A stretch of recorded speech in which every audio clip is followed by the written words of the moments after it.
What's going on? We back. Goodfella Sports TV. We in the building. Shout out to everybody that talk football with us real quick. And all the football videos we drop and y'all support them. I definitely appreciate it. Make sure you follow us on all social media platforms. Twitter, Instagram, Facebook. We on there doing what we does, all right? Apparently last night, and I was watching the game. And Tyreek Evans had scored on an amazing long touchdown. And he ran. And the fan had thrown the Bud Light on him. And they flicked him off with the middle finger. And I seen it, and then they, the NFL turned the cameras, and NBC turned the cameras real quick. And I was going to post about it real quick on my social media. And I didn't. I just didn't post it. And I wanted to see it again. And they didn't show it again. When he scored a touchdown, they cut it off. When I seen it then, I wake up today, and they saying that, he's taking legal actions with him and his agent, Drew Rosenhaus, real famous, sports agent with a lot of popular NFL players, especially a lot of South Florida athletes, deal with Drew Rosenhaus. That was Terrell Owens' agent as well. And Tyreek Hill and Drew Rosenhaus have decided they want to take legal action against the fan who threw the beer on them. The Patriots, they, banned the fan from Gillette forever. But that ain't enough. It's just too much shit going around in Boston in general. When Adam Jones a couple years, they was calling them racial slurs in the outfield. You go to the Celtics play, especially back in the 80s, they call you N-word, all types of stuff.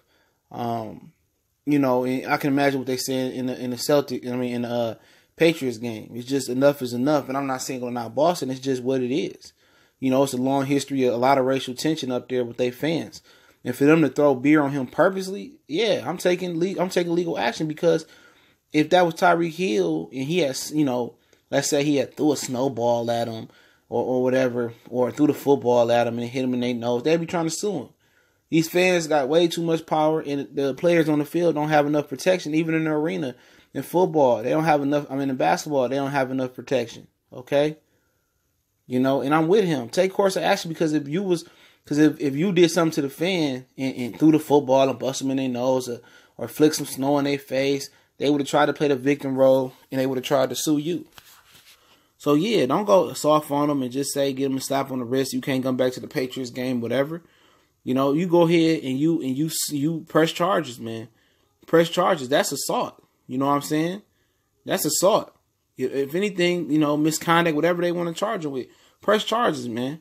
Make example out of this fan so you won't see it no more. Remember at the Malice at the Palace, and the two fans walked up to Jermaine O'Neal acting like they wanted to square up, and he knocked both of them out. You know what I'm saying? That ain't his fault. He where he supposed to be. He on this place of employment on the hardwood. You done ran up on the floor and you tried to put hands on him. You shouldn't even be on the floor, okay?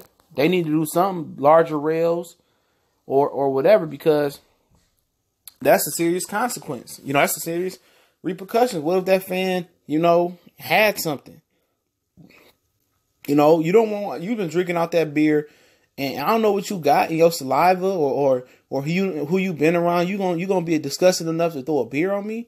Now Tyreek Hill would have been wrong if he would have just dragged him out them seats and started beating the hell out of him. Start stumping him out with them steel cleats he got on. Then he'd have been wrong though, right? He'd have been wrong. The Bible says, and we're supposed to turn another cheek. Forget that, bro. Do unto others that has been done unto you. You know what I'm saying? Real square business, man. Square business. The NFL, they need to come out there and bag him on this. He's supposed to be talking to the Players Association, NFL, which is the absolute the worst union I've ever heard of, especially for a multi-billion-dollar business. Okay, it's the worst union I've ever heard of. All right, they ain't gonna do nothing. They probably gonna try to hash a deal out with them and stuff. The NFL and the NFLPA need to be 100% behind Tyreek Hill and press charges against this guy and sue him. You know what I'm saying?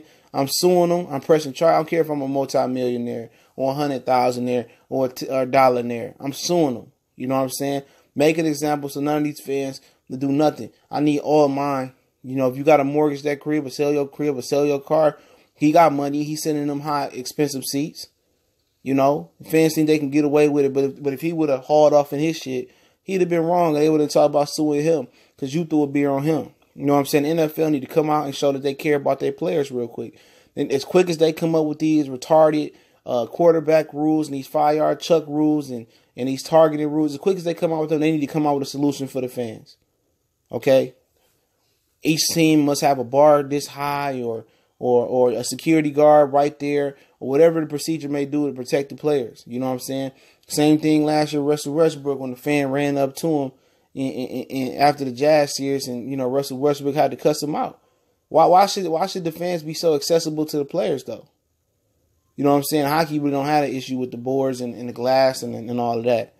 Because how the puck fly. But why should the players be so accessible to the fans? And the fans are more likely going to do harm to the players, and the players are going to do harm to the fans. Okay, exceptions like the Malice in the Palace. All right, but I'm just trying to figure out. If they're going to support him or not. And if they don't support him, the NFL better not say they care about player safety ever again.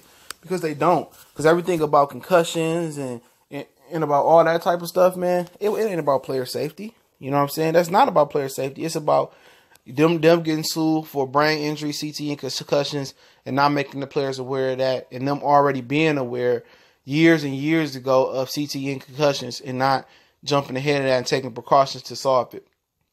You know what I'm saying? What the commissioner did back in the 60s, 70s, 80s is what the NFL is dealing with now. It's what they're paying for now. So it's as simple as, instead of changing the game, all right, you should make some adjustments, about some of the targeting rules and some of the defensive receiver rules. I'm with that. You know what I'm saying? I'm with trying to make that. But as far as this quarterback rule and all this other shit, y'all just trying to protect y'all pockets from getting sued. NFL, since Trump got in, went from a non-profit to a profit organization now because they know they're going to get those tax breaks. They don't care about player safety. They just care about their pockets. So when players' families came back and started suing the NFL for brain trauma, brain injury, CTE, when players started dying, and whenever they needed money because they didn't take care of their money, that's when the NFL started caring, when it started hitting them in their pockets. And the NFL would set these players up with a good pension. I mean, Deacon Jones said before he died, he made $250 a month from his pension. Pension, what? Eric Dickerson said he only get $2,500 a month from his pension. With inflation now, that ain't enough, bro. You know what I'm saying? It ain't enough since when you played in the 80s and you played in the 70s. They pension should inflate with inflation, bro. That makes sense. So don't come in here and tell me you care about player safety if you don't back Tyreek Hill up and help him pursue charges on this guy, man. They should be paying for Tyreek Hill's a lawyer. They should be trying to press charges with him, seeing, everything. They should get in there and investigate this, investigate the fans, investigate all the stuff that happened in New England with both the Celtics, with the Red Sox, with the Patriots. They need to be active here. Just like if Tyreek Hill, hit a woman or he allegedly did something, okay? If he allegedly did something, you would be investigating him. So use that same energy that you would have used to investigate your players, to investigate this fan and investigate this instance, man, and find a good way to protect your players while they on the field and while they going into the locker room. And when they get onto the bus and when they get to their hotel, when they get on their flight to leave the town or go back home. You need to protect your players at all points of them phases that I said. Okay? Seriously, man. That's too accessible for this dude to have a beard thrown on him. He don't know what type of disease he can get from these nasty people out here. But y'all hush on that. You know what I'm saying? Y'all need to be out here making a statement, paying for his legal services. You know what I'm saying? All that, man. It shouldn't even be no conversation. Drew Rosenhaus shouldn't even have to make the call. Roger Goodell should be making the call to him. Not his assistant, not Troy Vincent, not Demarius Smith. He should make a call as well because he is the head of the union.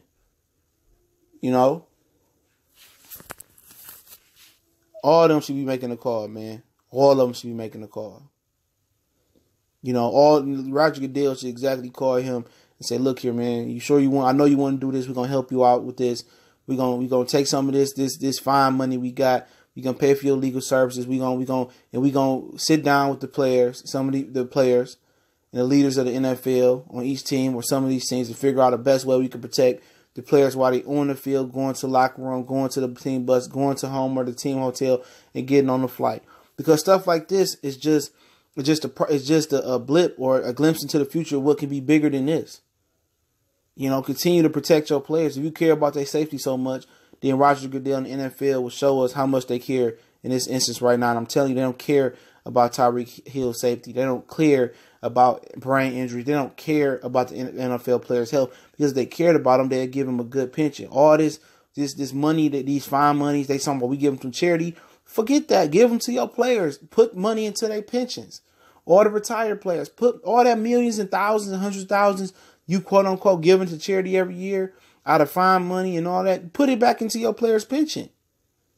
You know, real shit. They don't care about these players. They care about their pocket, man. All that fine money they say they giving to charity, they keeping that shit, man. Ain't nobody no fools, but y'all know what it is. Goodfellas Sports TV. Let me know what y'all know. What y'all think about this situation. Did you see it when it happened? I seen exactly when it happened and how NBC Sports or NBC didn't try to show it. Make sure you check us out on Facebook, Instagram, Twitter. If you want to make a donation, PayPal link is in the description. And business email there for all business inquiries and video requests. You can hit me up on all social media platforms. We gone.